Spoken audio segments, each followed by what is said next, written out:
Welcome to using a team strategy on LinkedIn. I'm actually really excited to dive into this because as I've been working out the content, I've had a lot of lively discussions about this. So certainly join in the um, the discussion, ask questions, just take care of a little housekeeping. Please use the participant pane and the chat window as much as you would like. We'll keep the audience on mute, but you're welcome to unmute yourself at any time and ask a question as we go along. And I know some of you aren't shy about that. There will be time for Q&A at the end, and I may not see the chat on my presentation screen, but Terry Beekman is monitoring for me, and he'll facilitate the chat box and try and keep me on schedule also. So with that, I'm going to go ahead and get started. And I'm going to start out by making a very inane statement, which is social media certainly isn't new. Facebook, which is the poster child of social media, was actually started in 2004, but LinkedIn launched the year before in 2003. So LinkedIn is really kind of the granddaddy of social media. And I'll admit that I joined in 2007, and I've been hot and cold. Like most people, I'll use it quite aggressively for a while, and then I'll very likely get busy and go radio silent for a while and not participate. But it's always been out there, and it's always been evolving, and it's always been useful. But now more than ever, I really believe LinkedIn's time is here. So that's what today is about, is how to be effective with this. It's not about promoting LinkedIn. It's about promoting, growing, and nurturing your business, and delving into how LinkedIn is now very key to that and why you need a team strategy to do that. So like Simon Sinek says, let's start with why. Why LinkedIn? 80% of B2B leads come through LinkedIn. Do you believe it? That's a real stat. Now, I will also admit that that stat came from LinkedIn itself, but they've done the research and they have a lot of good data to back that up. Whether you believe it's 80% or not, it is true that there's a lot of B2B leads coming through it. But because it's a LinkedIn stat, of course, you're probably going to be a little skeptical about that. And that is exactly why you need a team strategy. That's why your team strategy is important. And we're going to get into that in a few minutes. But for now, it's important to talk about because LinkedIn is familiar. As social media, we've all been trained by Facebook. We've all used it in our personal lives. And social media has sort of become the internet to us at this point. It's the interactive internet, and that's why LinkedIn is important, because of its interaction and its familiarity. But it's also important because it's always been reserved for business, and it still is. And I think in a lot of ways that's more important now than ever, because we've got the blurred lines with work from home. Chances are your carpet commute for a lot of people. And LinkedIn is still office-based, work-based, where all other social media is personal and personal time. So just like having your office space in the corner of the dining room or the extra bedroom and separating it from the living room, LinkedIn is where we keep our business life separate. But it's also important because it's manageable. It's a way of communicating that puts us in a lot more control. I can be visible and accessible without giving you my email address or my cell phone number. I can consume the content that you put out there when I want to. And in that way, it's more manageable, it's more real time, and it's more effective because I get the information when I want it. The other thing that's critical is we're seeing a huge uptick during the first 3 months of the pandemic. LinkedIn sessions increased 26%. That's because the pandemic brought sudden social isolation, especially in terms of our business relationships, both in and out of the office. We're suddenly very isolated, but we're still human and we still crave social interaction. So craving that interaction has brought even more rapid change. We've actually seen more than 5 years worth of business technology advancement and adoption in just 5 months. That's rapid change. We're getting it force fed to us. And in a lot of cases, LinkedIn is actually the good replacement for a lot of the business networking that we're used to doing and that we're missing. In a lot of cases, it's replacing trade shows, it's replacing most of the networking events where we would go out and meet people. Even meeting for coffee is kind of gone by the wayside. So why do you need a team strategy to do this, though, for something that's always been reserved as more personal? Well, it's about being visible and being in the right place at the right time. Almost all of the search traffic on LinkedIn is organic. And that's important because that's people looking for information. That's not you force feeding it to them. That's people out there actively looking for the information that they want. It's not sponsored, not advertising. It's all organic traffic.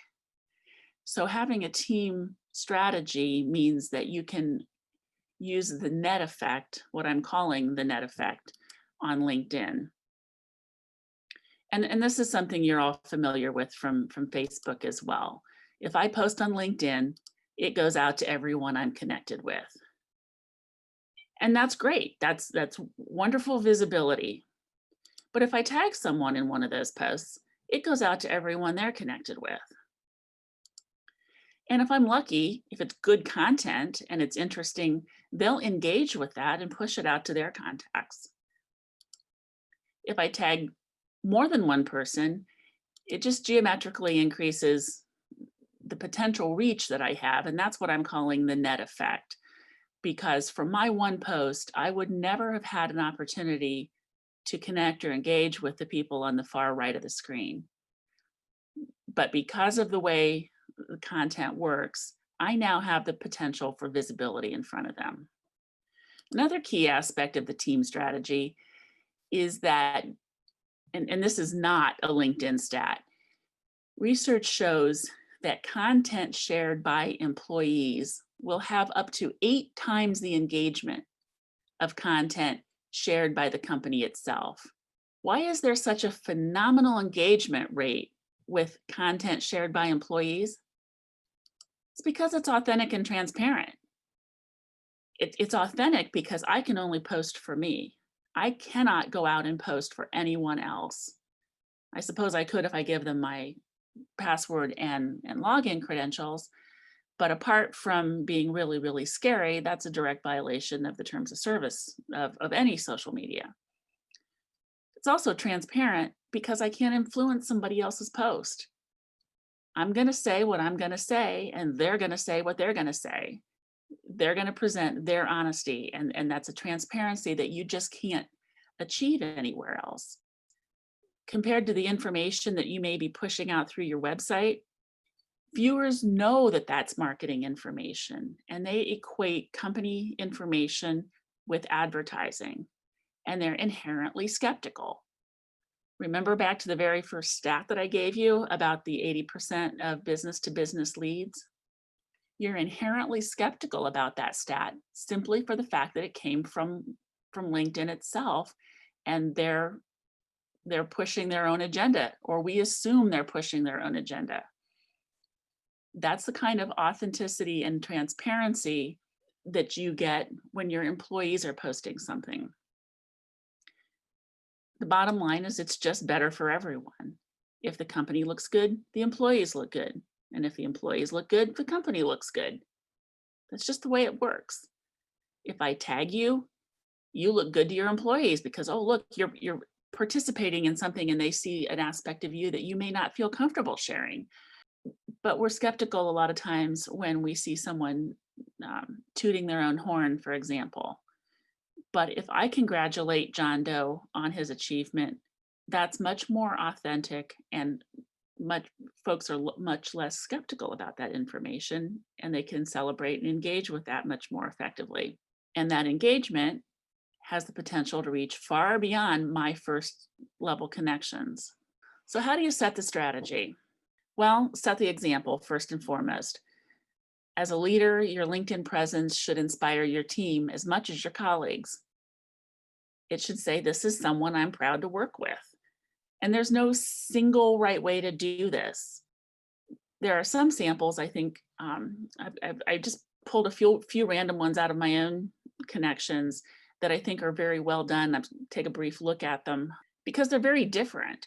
They're each, this is one very happy, candid photo, and it shows the retail side of the business. This is one that's a lot lower key, but it's still very personable and very, very visible. And here's still another tack where it's basically a background image, just reiterating the brand.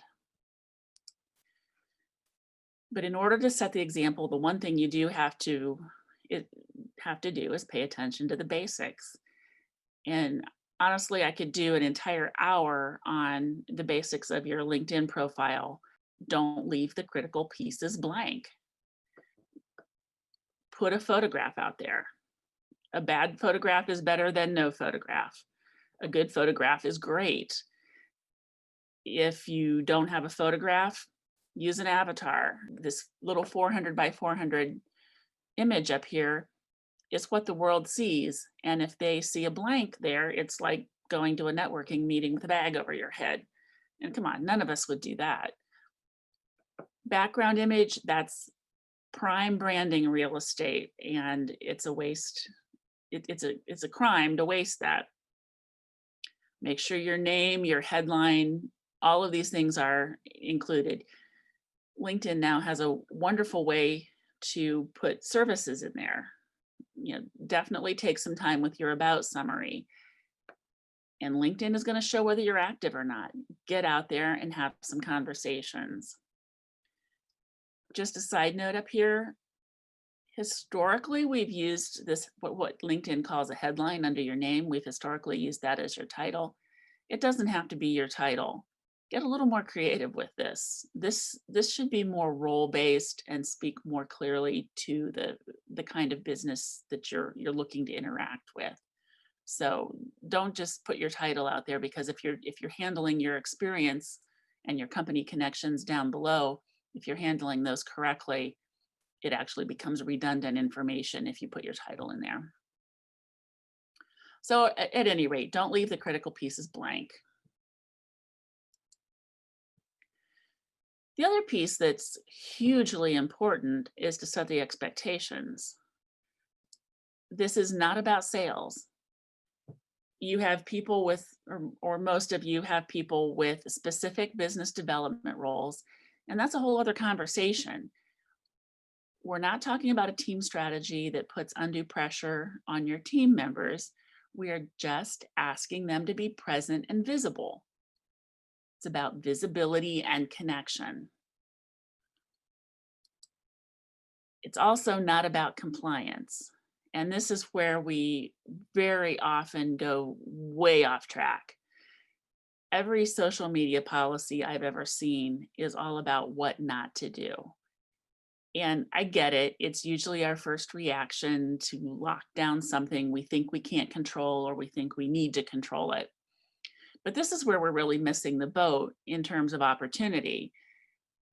We're putting way too much focus in exactly the wrong place.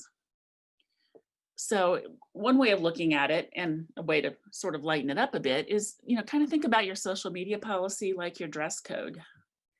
And I know some organizations struggle a lot more with dress code than others, but the truth is, you simply can't imagine every possible thing your team might wear.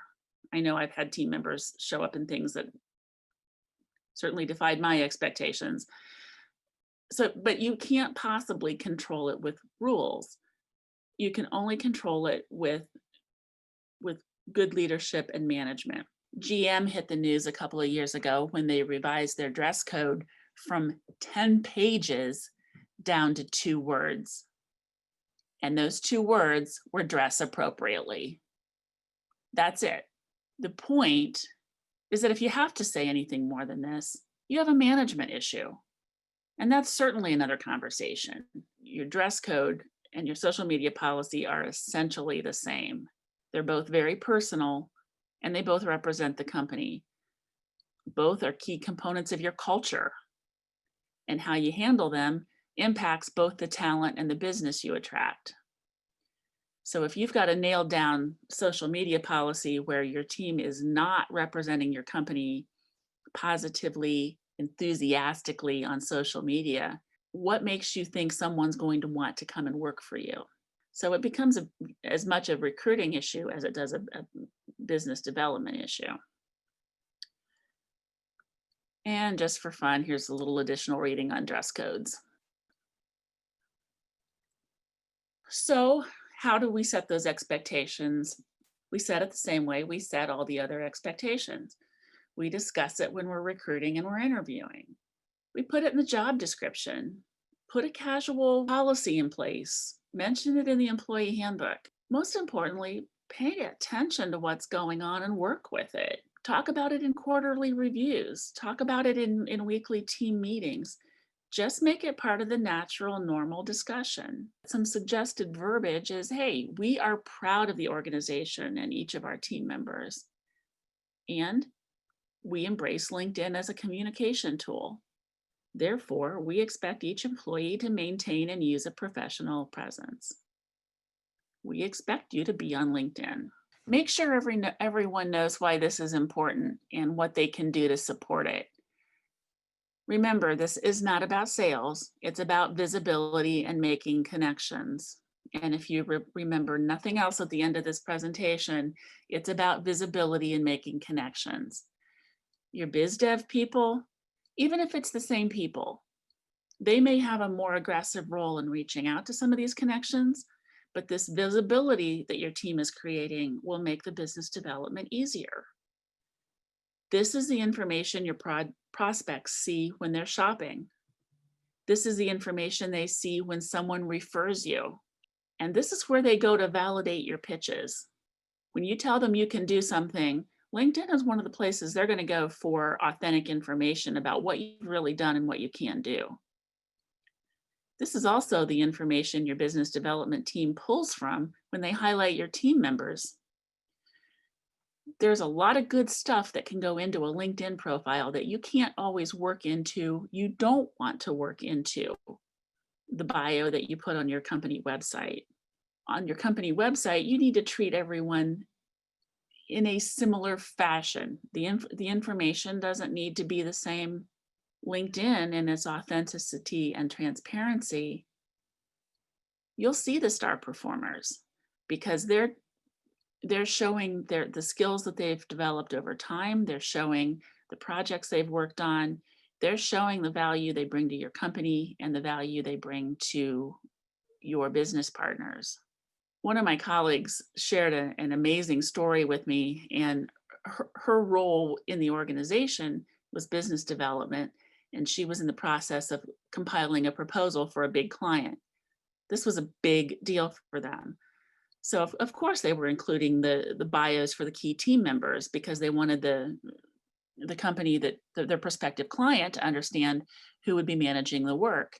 And the goal was that they wanted to show the broad range of skill, the depth of skill that they were bringing to the table. So one of the team members that was integral to the project was actually kind of new at the organization. So they didn't have a bio already formatted to pull and slip in. So my colleague did what any reasonable person would do. She goes out to LinkedIn to start pulling some of the basics of the bio to put into the proposal. Well, as she's sitting there working on this, the new employee walked behind her desk, looked over her shoulder, and completely hit the roof. Why are you looking at my LinkedIn profile? He was surprised that she was looking at it because he wasn't prepared. He didn't understand. His management didn't indicate that they might be looking at that. didn't set the expectation that that information should be an accurate representation of his professional work. And more importantly, to his employer, he looked as if he was not engaged in the employer's business. And that's not a team player that you want on your team. So what do you need to make this happen? Well, of course, the first thing you need is a company page, and you need a company voice.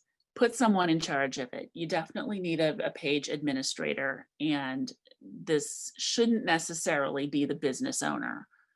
Now, I do recommend that the business owner create the company page and always, always, always remain the administrator on the company page, because that's a role that effectively puts you in ownership of the page, and you never want to get locked out of it. But it's extremely helpful if you have someone on your team, preferably marketing or business development, who's actually the admin for the page, because they can become the company voice, that it will be one level away from the owner. Put someone in charge of the page where it can be their role. And also simply because there's just a lot of good stuff out here that has to be a team administrator or a page administrator who can share the updates with a team. I'll show you mine, for example. So in looking at this, this is the admin view, and you have the choice to go out and view it as a member, but for the most part, you're going to want to use the tools that are in here. When you post an update as the page, you can go out and notify your team members that you've done that and alert them then to go out and share it. If you're a team member or an admin, you can invite connections to follow. This is another big reason for having a team approach. If you aren't actively engaging your team on this, then you're very limited in who you can actually invite to follow the page. But get your team involved with this and use the net effect to increase your reach. Also, something that's relatively new is you can run your events through this, and you're probably all familiar with Facebook events, and this is really very similar, but this is a great way to get some visibility for your for any events you may be doing. So you've got your company page, you've got your company voice. One thing that's really important is you do need to have some accountability, and you need to have some metrics. So we've got a quarterly one-page scorecard for digital that we use. And the critical parts for LinkedIn, I've got outlined here in pink. We track the number of posts and compare it to the number of impressions. So if that ratio changes drastically, we look at the content that we're posting or the time we're posting to see if we need to make adjustments. We look at the number of likes, we look at the number of content or comments, we look at the number of shares, number of clicks. And actually, this is just overall numbers that we look at. We also look at LinkedIn engagement, and this is a number that LinkedIn will give you on the admin page, but it's a number that you can compare because it will change based on how many people are engaging with your content. And we do it with just simple numbers and a quarterly review. This is really just the C-level view, because these are the metrics that you can hold people accountable for. What they're doing to make those numbers happen is their job, and they're either doing it well or they're not doing it well. But it's their job to adjust the content or adjust the timing. What you really care about are these numbers, what's really happening. The other thing we put at the bottom, and this is different for every company, set the needles that you're holding your people accountable for. What's the purpose of LinkedIn? And we said, for the most part, for your team, it is just visibility. It's visibility and connections. So those are the kinds of things that are going to show up here higher up. But for your biz dev people, your sales people, you may have some other needles that you set down here, like number of prospects that you've achieved, number of sales, sales dollars, things like that, that even if they're overall numbers, you'll begin to see how these numbers track against the numbers that are happening here in your social media. So that's kind of a real quick view. Working through all of this is another whole other discussion, but we intentionally make the numbers very simple because how these numbers change are the responsibility of the people doing the work. This is the C-level view of of the results of the work, if you will. Other things that your team will want to help them even more, definitely consider some boilerplate content. Boilerplate content for making new connections. It doesn't make it less authentic. A lot of times it'll help the introverts in the team be a little more comfortable with what they're saying and a little easier to be off the cuff. Tie this into your overall content strategy. Any original and branded content, your blog posts that you're pushing out on your website, share them with comments on LinkedIn so they become more personal, more humanized. Also, because in general, the content that's out on your website is being Google doesn't necessarily search all the content on LinkedIn the same way they search the content on the internet. So you're back to, by sharing your content strategy on LinkedIn, you're kind of getting double the duty because you're getting that organic search within the LinkedIn microcosm that you may be missing if you're only putting it on your company website. And the same thing with your business development plan. Help your biz dev people understand how LinkedIn fits into the sales process and what you're doing with this information. There are opportunities for following up with some of the connections and engagements that your team is having out there. Coach them on how to utilize that. So how can you get help with that? And that's the point of team strategy, is where LinkedIn is often overwhelming for one person and you might not see the value that you need to get out of it. By using a team, you really have an opportunity to get a lot more value and a lot more engagement. However, if you don't have the support structure for what you need, the strategy development, the team workshops, the content support, get them to do something different. Where if you pull it down to the realm of HR and marketing and some of pull it down a level or two, you can achieve some buy-in with folks where they feel like they're working together. They've got a little creativity. But yeah, I think that this is more of a challenge and an overall goal. It's an evolution. It's never going to be a revolution. But again, think back to what you do with the dress code, and there's a lot of similarities there. So with that, I'm going to wrap up, and certainly encourage any of you to reach out. I'd love to chat offline, any specifics on this. Thanks for joining us, and take care.